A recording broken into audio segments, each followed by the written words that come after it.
just fast forward to that Kazuri he's sitting through, okay? And I'm here. And a lot of times from this position, before I can even start posting out and building up to my elbow, Bear will start bringing his knees back to, and he's gonna start trying to regain this underhook here, right? So let's sit back out. So I build up, he starts coming back. I don't wanna let that arm get close to my head. So you can go into like, almost like a baseball grip here. So as Bear starts trying to bring that arm back around my head, I'm gonna pass it across to the opposite side, okay?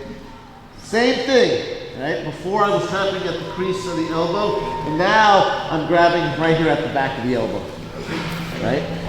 When you got the gi, you can grab the fabric, okay? In this case, I'm just grabbing at the back of the elbow here. Right here, he's on top of me. So I've got the arm across, but he's still on top of me. So again, I'm gonna swim my elbow up, and I'm gonna start building up. I'm gonna bring my feet to the mat.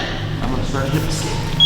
And he'll usually start trying to fight to come back, and I'll reset again. Some of you guys will get creative and catch like some triangles or some subs off these positions, but really the main goal is to just reset, right? Get them back to your guard and then start looking for a setup again.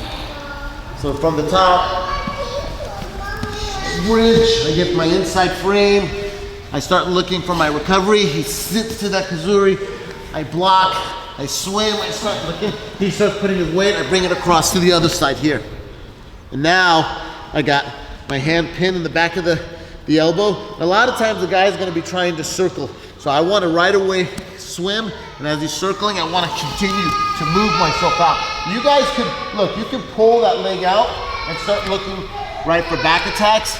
But for right now, you're really just looking to keep that arm across your body and get back to your reset position.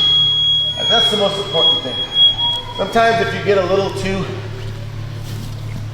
if you try to jump the gun and try to create something out of it, the guy can clear his arm and end up back on the side of you.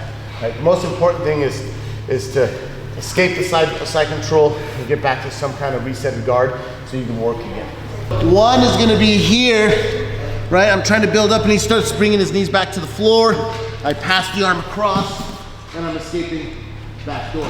Notice I'm not staying here. I'm building up and I'm hip escaping and I'm resetting. Two, when I get to my inside frame, remember we were talking about, I bump, I get in, and he keeps those hands locked, and he stays really, really tight here.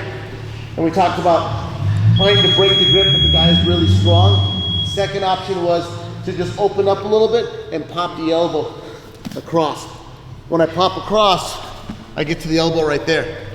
So now I'm already here, okay? Now I backstroke, and I regain. So I can do it off of the cross stiff arm, or I can do it when the guy's got a really tight grip. I use my elbow to pop, and I get to the secondary stiff arm. Protect him out, cross face, bow and arrow. I get in, he stays tight with his grip here, and he's gonna sit up. Stays really tight, locks his hands tight. I can't open, I'm gonna bump, and pull myself out. And then right away, I'm getting to that elbow, right?